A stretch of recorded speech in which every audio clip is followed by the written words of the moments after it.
In this video, I'm going to give you 10 tips to get the very best one-on-one meetings at your organization. If you're a manager, there's going to be specific tips for you, and if you're an employee, there's going to be tips from your perspective as well. This is Productivity ACE. Let's get it done. Do you have one-to-one meetings with your manager or with your employees? Let me know down below in the comments. I'm always amazed when I ask this question. The amount of people that say no is far too many. Not having a one-to-one meeting can be a real indicator of a bad manager, a bad company culture, or definitely somewhere where you may struggle to make an impact because you may find it harder to build relationships with your team or your superiors. As far as I'm concerned, having a one-to-one meeting with my manager and my employees is a non-negotiable part of my job as a people manager. On occasion, I've gone into new companies and been surprised that I haven't had one-to-one meetings scheduled, and I've actually had to force my manager to do so. So in this video, I'm going to give you 10 excellent tips to how you can develop really good one-on-one meetings. Manager tip number 1 is structure. Make sure your meetings have structure. For me, a good one-to-one is like a good lunch. Starts off with an appetizing, gentle starter. Then it goes on to a meaty main course that really fills you up, and you finish it with a nice, easy dessert to set the scene for the rest of the day. So as you can see here, a starter needs to be an easy introduction into a meeting. There's no point going into a one-to-one, piling straight in with some hardcore topics. Try and build a bit of an atmosphere in your one-to-one. Personally, I do my one-to-ones on Fridays, so I like to ask about an employee's upcoming weekend, whether they've got anything planned, how they're feeling, actually easing myself into the meeting. Then onto the main course, which is the substance of the meeting, obviously, and this is where people need to get value. Both the employee and the manager need to get value, so the main course needs to be well structured and have a good level of content, whether that be project updates, whether that be career check-ins, whether that be other specific subjects you need to discuss. There's no point going to a one-to-one and spending all of your time on the starter. You wouldn't do that in a restaurant, so you wouldn't do it in a one-to-one either. It's probably not a great idea to end a meeting abruptly, and that's where your dessert comes in. Typically, this is where I would ask about more softer subjects, so maybe how an employee is feeling at home, maybe if any personal problems I'm aware of have been fixed or resolved, or if there's anything I can do to help. I also ask about the morale of the team, the vibe, the softer aspects of team management that I wouldn't always know about. How are they hearing any moans from other people, for example, in the team? Is anybody else complaining about the workload or anything that I'm doing in particular? And I find this really useful. It's a very useful outro to a meeting, because often at this point you can gain clues about how other people in the team are feeling. This part of the one-to-one is really useful for me because it allows me to detect problems that I might not have even been able to detect otherwise. And the one-to-one information I gather here is very good to take into meetings with other people. Tip number 2, do not cancel. Your one-to-one meeting is really the meeting that should go ahead every time in your calendar. Sometimes it might be unavoidable where you have to cancel, but really, if you can absolutely make it happen, please do. If you've got a large team size and it's burning up too much time, well, adjust the cadence. Go monthly, go bi-weekly. Personally, I go bi-weekly because that's what works for me and my team size. I'll also do extra one-to-ones for staff that maybe are new starters or even people that need a little bit of extra support. Throwing in an extra one every now and again can be pretty useful, especially if that person's quite junior, might need an extra helping hand, or is even undergoing some form of performance management. The next tip is remember the feedback loop. One-to-one meeting is a very important forum for keeping that career feedback going throughout the year. From reviewing yearly goals to employees' promotion hopes or general strategy for career development, the one-to-one is a great place to keep that feedback loop going. I don't spend all of my one-to-ones talking about employee career feedback. Maybe 1 in 3, 1 in 4. But the important thing is that throughout the year you have these regular checkpoints so that when you get to the end of the year and the performance evaluation kicks off, nobody gets any nasty surprises. They've always had a consistent message throughout the year, reviewing and modifying goals as you progress. Manager tip number 4 is listen. This one seems pretty obvious, doesn't it? But, well, yes it is, and it isn't. When you're in a one-to-one, it's very important to continuously listen to the employee. This is their time much more than it is yours. Be ready to defer your list of talking points for what the employee wants to say. This is a crucial time for them to come to you and to discuss what's on their mind. So always be prepared to defer.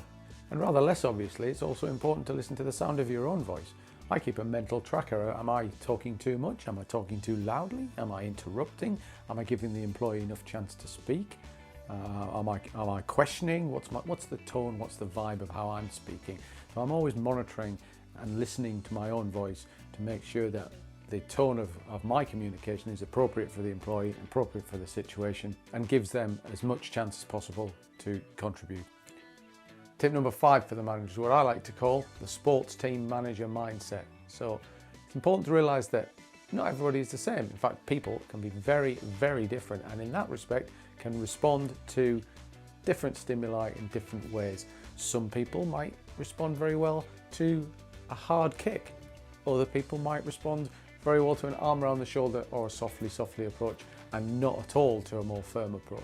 So as a manager in one-to-ones, it's very important to be mindful that everybody is completely different, and as such, you may need to structure your meeting in a completely different way depending on the needs of the individual.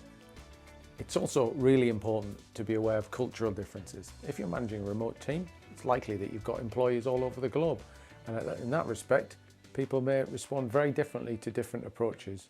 What's acceptable in one culture may not be acceptable in another, and it's very important for you as a manager that you're aware of everybody's different needs and different situations culturally. And now we've got a number of tips for the employee. So tip number 6 on our list of 10 is take it seriously. If you're an employee and your manager is doing a one-to-one, please give it your full attention and be prepared. Come to the meeting with a list of items you want to discuss.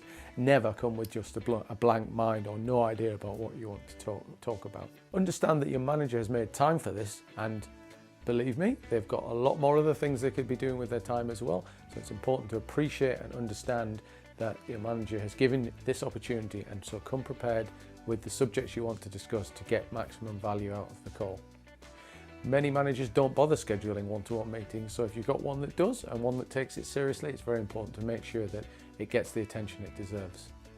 Tip number 7, don't be late. Please don't be late.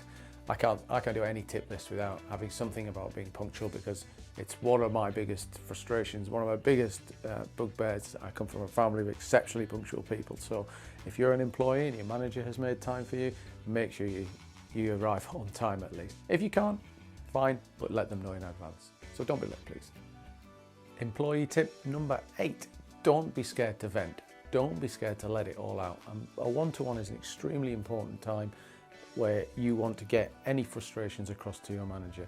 Personally, as a manager, I would much rather my employee come to a one-to-one and really let it all out and let their frustrations come out onto the table so I can do something about them, rather than have them bottle them up and then explode at a later date. That's not good. But as an employee, if you feel that maybe your head isn't in the right place, maybe that you're too emotional for a one-to-one with your manager, it might be a good idea to request a deferment or a postponement so you can get your thoughts together and make sure that you articulate any problems that you've got in the correct manner. So I've had some manager tips, I've had some employee tips. Next couple of tips are for both. And tip number 9, change the scene. Try and change the scenery of your meeting. Try and change the location. Don't always make them in meeting room number 2. Don't have them at your desk.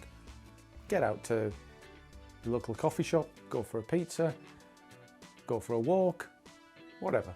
Just change it every now and again.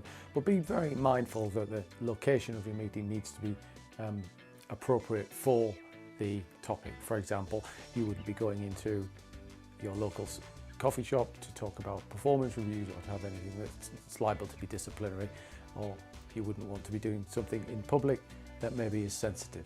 And tip number 10 on our list, again for both the employee and the manager, is to constantly review the format. Give each other feedback on whether the cadence is correct, whether the structure is correct, whether you're both getting appropriate value out of your meetings. And that way you can both refine the meetings as you go along through the year to make them something that's suitable for both employee and manager. The one-to-ones I have with my staff tend to be fairly well refined, because over a period of years we've gradually changed the structure and format so that what gets discussed and the way it gets discussed is suitable for both parties. So here's what you need to do now. Put those tips into action. Let me know in the comments how you get on. Anything that's particularly effective, anything that didn't work. Do you have any other tips that you want to add to this list for the benefit of other people? Again, pop a comment in down there. I'd love to see what you guys come up with, because I think I can learn a hell of a lot from what you guys do. And if you like this video, well, subscribe, like, share, all that good stuff. We're going to be back on Productivity ACE very soon with some more killer content, so stay tuned.